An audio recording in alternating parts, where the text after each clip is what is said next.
Class 12th आज का जो हमारा लेक्चर होगा ये डिजीज़ पे है। देखो हमारे सिलेबस में जो इम्यूनिटी वाला यूनिट हम लोगों ने पढ़ा, इसमें इसी यूनिट में कुछ डिजीज़ हैं और उन डिजीज़ को एक एक करके जो है तकरीबन 10 के करीब वो डिजीज़ हैं जो एक एक करके आपने स्टडी करनी है। अब क्योंकि हम लोग इम्यूनिटी पढ़ रहे थे और इसीलिए इम्यूनिटी से जुड़ा हुआ ही जो डिजीज़ है वो हम पहले लेंगे। इसको हम एड्स कहते हैं। तो आज की आपकी डिजीज़ जो है पढ़ने के लिए that is AIDS, acquired immunodeficiency syndrome. आप कई बार इसकी टर्म जो है, इसकी शॉर्ट फॉर्म जो है देख चुके हैं और पेपर्स में भी कई बार ये पूछी जाती है। AIDS means acquired immunodeficiency syndrome. अब इम्यूनिटी जिन बच्चों ने पूरा चैप्टर जो है पीछे पढ़ लिया है उन सबको पता है कि बीमारियों से लड़ने की ताकत है। शरीर के अंदर जब भी कोई बाहर से इन्फेक्शस एजेंट की एंट्री होती है तो उसका मुकाबला करना और उस इन्फेक्शस एजेंट को ख़त्म करके हमारे शरीर को बीमारियों से बचाना, ये काम हमारी इम्यूनिटी का है। और इम्यूनिटी में एक्वायर्ड इम्यूनिटी भी होती है। आप सब जानते हैं थर्ड लाइन डिफेंस जो है पीछे लेक्चर्स में क्लियर हो चुका है। थर्ड लाइन डिफेंस जो है वो हमारी एक्वायर्ड इम्यूनिटी होता है और ये एक्वायर्ड इम्यूनिटी हमें हमारे बी और टी लिम्फोसाइट्स देते हैं। तो वो जो एक्वायर्ड इम्यूनिटी होती है जो हम अलग अलग तरीक़ों से हासिल करते हैं, कुछ नेचुरल तरीक़ों से, कुछ आर्टिफिशियल तरीक़ों से, वैक्सीन्स लेके, जो भी हम एक्वायर्ड इम्यूनिटी अलग अलग बीमारियों के लिए पैदा होने के बाद हासिल करते हैं किसी भी तरीके से, उस एक्वायर्ड इम्यूनिटी का यहाँ लॉस हो जाता है। वो एक्वायर्ड इम्यूनिटी जो है यहाँ किसी काम की नहीं रहती है और इसीलिए इस डिजीज़ को एक्वायर्ड इम्यूनोडेफिशिएंसी सिंड्रोम कहा गया है। सिंड्रोम इसलिए क्योंकि ये बीमारी होने के बाद शरीर का कोई एक पार्ट अफेक्ट नहीं होता बल्कि कई सारे पार्ट्स जो हैं वो एक साथ अफेक्ट होते हैं। अगर कोई सिंगल पार्ट अफेक्ट हो तो उसको डिजीज़ कहा जाएगा, बट मल्टीपल पार्ट्स एक साथ अफेक्ट हो जाएं तो उसे सिंड्रोम कहा जाता है। तो ये एक सिंड्रोम है क्योंकि इसमें एक नहीं बल्कि पूरी बॉडी जो है वो इन्वॉल्व है। So this is acquired immunodeficiency syndrome. और एड्स आप लोग जानते हैं हर साल लाखों लोग जो हैं इस एड्स की वजह से जो है वो मारे जाते हैं। इंडिया में सबसे पहला केस जो है एड्स का, जैसे आपके नोट्स आप पढ़ेंगे तो उसमें आपको मिलेगा, 1985 में चेन्नई में देखा गया था।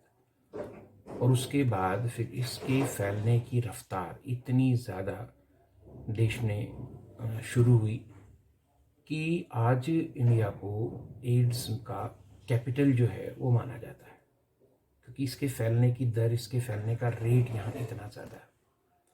हालांकि अभी भी जो साउथ अफ्रीका है वहाँ सबसे ज़्यादा एड्स इन्फेक्टेड पेशेंट्स हैं, उसके बाद इंडिया का नंबर आता है। लेकिन जो फैलने का रेट है वो इंडिया में इतना ज़्यादा है कि इससे इंडिया को एड्स का कैपिटल जो है वो माना जाता है।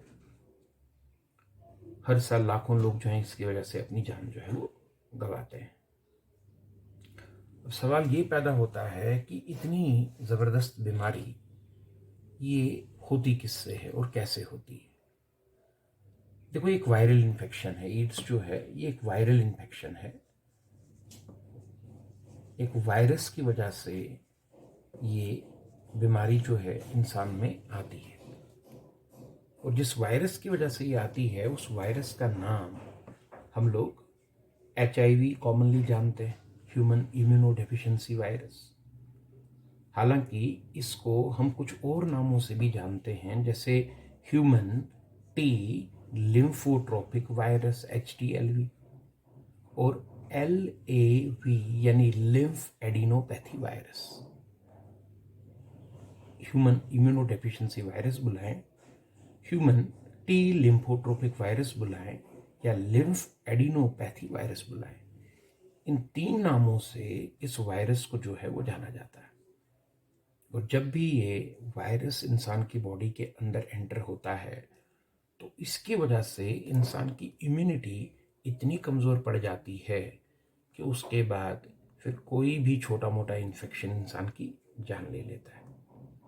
ये हमारे डिफेंस सिस्टम को, हमारी इम्यूनिटी को वीक कर देता है ये वायरस। अब ये किस तरह से शरीर के अंदर एंटर होता है, कैसे इम्यूनिटी को वीक करता है और उससे फिर किस तरह से इंसान की जान जो है वो जा सकती है, ये हम देखेंगे। सबसे पहले हम एक नज़र इस वायरस पे डालते हैं। ये जो HIV वायरस है, ये HIV वायरस कैसा है? देखो, अगर HIV वायरस का स्ट्रक्चर देखा जाए तो किसी भी वायरस में जो सबसे इम्पॉर्टेंट चीज़ होती है वो उसका जेनेटिक मटेरियल है। HIV वायरस में भी जो सबसे इम्पॉर्टेंट चीज़ जो है वो इसका जेनेटिक मटेरियल है, और इसका जेनेटिक मटेरियल DNA नहीं है, RNA है। तो ये एक RNA वायरस है, इसके जेनेटिक मटेरियल में RNA है, और RNA सिंगल स्ट्रैंडेड है, मगर उस सिंगल स्ट्रैंडेड RNA के 2 फ्रेगमेंट्स हैं। ये जो 2 हमने यहाँ आपको दिखाए, ये क्या हैं? ये 2 फ्रेगमेंट्स हैं सिंगल स्ट्रैंडेड RNA के। ये इसका जेनेटिक मटेरियल है, और इसका जो जेनेटिक मटेरियल होता है, ये RNA जो होता है, इस RNA के साथ एसोसिएट होते हैं कुछ मॉलिक्यूल ऐसे जो कि बेसिकली एंजाइम्स हैं, और एंजाइम्स के इन मॉलिक्यूल्स को रिवर्स ट्रांसक्रिप्टेज कहते हैं। तो ये जो आप देख रहे हैं, ये रिवर्स ट्रांसक्रिप्टेज एंजाइम है, और ये जो आप देख रहे हैं ये RNA है। So as far as the genetic material of HIV is concerned, it has 2 fragments of single-stranded RNA associated with the molecules of reverse transcriptase enzyme. ये इस वायरस की जान है। इस वायरस में जिंदगी तभी तक है जब तक इसके अंदर का ये जेनेटिक मटेरियल है। कॉमनली हम जानते हैं कि DNA से RNA बनता है, बट कभी कभार RNA से भी DNA बनता है, और अगर कभी RNA से DNA बने तो उस प्रोसेस को हम लोग रिवर्स ट्रांसक्रिप्शन कहते हैं। तो RNA से DNA बनाने का प्रोसेस रिवर्स ट्रांसक्रिप्शन कहलाता है, और रिवर्स ट्रांसक्रिप्शन तभी पॉसिबल होता है जब वहाँ रिवर्स ट्रांसक्रिप्टेज एंजाइम मौजूद हो।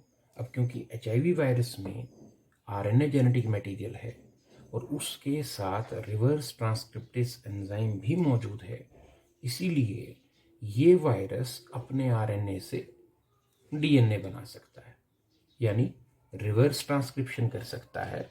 और यही वजह है कि इस HIV को हम लोग रेट्रो वायरस कहते हैं। सो HIV एक रेट्रो वायरस है। रेट्रो वायरस मतलब जो RNA से DNA बना सकता है, यानी जो रिवर्स ट्रांसक्रिप्शन कर सकता है। और ऐसा ये इसलिए कर सकता है क्योंकि इसके जेनेटिक मटेरियल यानी RNA के साथ रिवर्स ट्रांसक्रिप्टेज एंजाइम जो है वो एसोसिएटेड है। ये तो रही बात HIV के जेनेटिक मटेरियल की। अब इसके अलावा आपको ये याद रखना है कि इसका जो ये जेनेटिक मटेरियल होता है वायरस का, HIV का, ये बड़ा प्रोटेक्टेड होता है, एनवेलप्ड होता है, कवर्ड होता है। नॉर्मली वायरसेस के ऊपर प्रोटीन का एक कोट रहता है, बट इस HIV वायरस के ऊपर प्रोटीन के 2 कोट्स जो हैं वो होते हैं। ये डबल एनवेलप्ड है। ये देखिए, इसके ऊपर प्रोटीन का एक कवर है, प्रोटीन का एक कोट इसको ऊपर से ढकता है, और उसके बाहर एक और कोट है। सो ये डबल प्रोटेक्शन इसको प्रोटीन कोट्स की बाहर से मिलती है। इसके ऊपर प्रोटीन के 2 कोट्स हैं। एक प्रोटीन कोट को, जो अंदर वाला है, हम लोग P24 के नाम से जानते हैं, और जो ये बाहर वाला प्रोटीन कोट है इसे हम लोग P18 के नाम से जानते हैं। सो इन प्रोटीन कोट्स ने इसके जेनेटिक मटेरियल को प्रोटेक्शन दे रखी है, बचाव दे रखा है। इसके जेनेटिक मटेरियल को नुकसान पहुंचाने के लिए पहले इन प्रोटीन कोट्स को तोड़ना पड़ता है, तो इसको प्रोटेक्शन मिल रही है। इसके अलावा एक रेयर सी चीज़ यहाँ और मिलेगी कि HIV वायरस में प्रोटीन कोट्स के बाहर आपको एक लिपिड बाइलेयर भी मिलेगी। इसके बाहर आपको एक लिपिड बाइलेयर भी मिलेगी इस तरह से। जनरली लिपिड बाइलेयर बेसिकली हम लोग प्लाज्मा मेम्ब्रेन या सेल मेम्ब्रेन को कहते हैं, और वायरसेस के ऊपर इस तरह की लिपिड बाइलेयर या सेल मेम्ब्रेन जनरली नहीं पाई जाती है। So this is the lipid bilayer and it is, ये बिल्कुल जो है वो सेल के, जो हमारे लिविंग सेल होते हैं उनकी जो सेल मेम्ब्रेन होती है उसी की जैसी होती है, ये भी इसके ऊपर रहती है। और बेसिकली ये लिपिड बाइलेयर जो है ये सेल मेम्ब्रेन ही है, लेकिन इसको ये वायरस खुद तैयार नहीं करता, बल्कि लास्ट जिस सेल को इन्फेक्ट करके ये बाहर निकला होता है उस सेल की सेल मेम्ब्रेन के कुछ हिस्से को ये अपने ऊपर ऐसे ढक लेता है। वो देखेंगे हम अगले लेक्चर्स में कैसे। तो ये जो बाहर से आपको ब्लैक कलर की मैंने जो यहाँ बनाई है लिपिड बाइलेयर आपको दिख रही है, ये बेसिकली एक सेल की सेल मेम्ब्रेन है जिसको इन्फेक्ट करके, रप्चर करके ये HIV वायरस बाहर निकलता है। तो जिस भी सेल के अंदर से, जिस भी सेल को इन्फेक्ट करके अपना शिकार बनाकर जब भी ये बाहर निकलता है, तो बाहर निकलते वक्त उस सेल की सेल मेम्ब्रेन के कुछ हिस्से को अपने ऊपर ओढ़ लेता है। इससे क्या होता है, इससे इसका जो अपना प्रोटीन कोट है वो मास्क हो जाता है, छुप जाता है। नतीजा कि जो इम्यून सिस्टम है वो इसके खिलाफ कोई रिस्पॉन्स नहीं देता। कई बार बच्चे क्लास में पढ़ाने के दौरान एक क्वेश्चन पूछते हैं कि HIV वायरस जब बॉडी में जाता है तो उसके खिलाफ इम्यून रिस्पॉन्स क्यों नहीं होता। इम्यून रिस्पॉन्स इस वायरस के खिलाफ हो सकता था अगर इसके ये प्रोटीन कोट विजिबल रहते, बट इसके अपने जो प्रोटीन कोट्स हैं वो छुपे हैं, उनके ऊपर लिपिड बाइलेयर है, सेल की सेल मेम्ब्रेन जैसी चीज़ है, और क्योंकि इसके ये प्रोटीन कोट्स मास्क्ड हैं, छुपे हुए हैं, हिडन हैं एक लिपिड बाइलेयर के अंदर, या कहें कि एक सेल मेम्ब्रेन के हिस्से के अंदर, इसीलिए इसके खिलाफ कोई इम्यून रिस्पॉन्स जो है वो नहीं हो पाता है। यही लिपिड बाइलेयर की प्रोटेक्शन जो है इसे इम्यून रिस्पॉन्स से बचाती है। बिकॉज आप सब जानते हैं किसी भी इन्फेक्शियस एजेंट के खिलाफ इम्यून रिस्पॉन्स उसके प्रोटीन कोड के अकॉर्डिंगली होता है, उसके प्रोटीन कोड के अकॉर्डिंगली होता है, क्योंकि वो प्रोटीन कोड हमारे शरीर को, हमारे इम्यून सिस्टम को अजीब लगता है, नया लगता है, फॉरेनर लगता है, तो उसके खिलाफ रिस्पॉन्स होता है। लेकिन इसका प्रोटीन कोड तो छुपा हुआ है लिपिड बाइलेयर के अंदर, और ये लिपिड बाइलेयर बेसिकली सेल की सेल मेम्ब्रेन है, तो इसके अंदर छुपाने की वजह से ये इम्यून रिस्पॉन्स से बचा रहता है।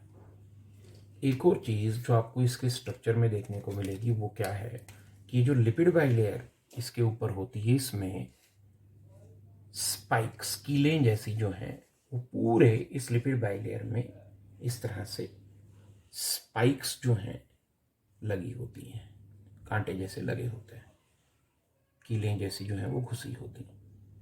इन स्पाइक्स को GP120 स्पाइक्स कहा जाता है। अब ये कहाँ से आती हैं, कैसे आती हैं, इनका क्या काम है, ये भी हम लोगों ने इस टॉपिक में जो है वो समझना है। फिलहाल तो हम इसके स्ट्रक्चर की बात कर रहे हैं। तो पूरे इस लिपिड बाइलेयर पे ये स्पाइक्स जो आपको देखने को मिल रही हैं, इन्हें GP120 स्पाइक्स कहा जाता है। ये बड़ी इंपॉर्टेंट होती हैं क्योंकि जैसे किसी ताले की अपनी चाबी होती है और ताला अपनी चाबी से खुलता है, वैसे ही ये जो GP120 स्पाइक्स होते हैं ये स्पेसिफिक होते हैं CD4 रिसेप्टर्स के, CD4 रिसेप्टर्स के। यानी GP120 स्पाइक्स की मदद से HIV वायरस चिपक सकता है और नुकसान पहुंचा सकता है और इन्फेक्ट कर सकता है सिर्फ उसी सेल को जिसके पास CD4 रिसेप्टर है। और ये CD4 रिसेप्टर्स जो हैं इंसान की बॉडी में, एक तो मैक्रोफेजेस के पास होते हैं और दूसरा ये T हेल्पर सेल्स के पास होते हैं। देखो, मैक्रोफेजेस और T हेल्पर सेल हमारी बॉडी के बड़े इंपॉर्टेंट सोल्जर हैं, लेकिन मैक्रोफेजेस पे और T हेल्पर सेल पे दोनों पे CD4 रिसेप्टर्स होते हैं। और यही वजह है कि HIV वायरस जो है इन GP120 स्पाइक्स की मदद से हमारी बॉडी के सिर्फ मैक्रोफेजेस और टी हेल्पर सेल्स को ही अपना शिकार बना पाता है। So this is the structure of HIV virus. हम अपने अगले लेक्चर में ये देखेंगे कि ये वायरस किस तरह से बॉडी के अंदर अपना इन्फेक्शन जो है वो फैलाता है। आज आप इसके स्ट्रक्चर के बारे में जो है वो पढ़ेंगे। एड्स होता क्या है, एड्स होता किससे है, और जिससे एड्स होता है यानी HIV, उसका स्ट्रक्चर क्या है। So this is having genetic material made up of two fragments of single-stranded RNA associated with the reverse transcriptase enzyme, and this genetic material is covered by two protein codes P24, P18, but these two protein codes remain hidden inside a lipid bilayer, which is basically portion of cell membrane derived from the last infected cell. And over this lipid bilayer there are GP120 spikes which are specific to CD4 receptors present on macrophages and T helper cell. GP120 spikes help HIV to infect its target को पहचानने में ये उसकी मदद करते हैं। और immune response इसके खिलाफ क्यों काम नहीं करता, तो वो आपको हमने बता दिया। बिकॉज इन्फेक्शस एजेंट के खिलाफ इम्यून रिस्पॉन्स उनके प्रोटीन कोड को देखकर रिएक्ट करता है, और इसका प्रोटीन कोड क्योंकि लिपिड बाइलेयर के अंदर छुपा रहता है, इसीलिए हमारा इम्यून सिस्टम इसके खिलाफ कोई रिस्पॉन्स जो है वो नहीं दे पाता है।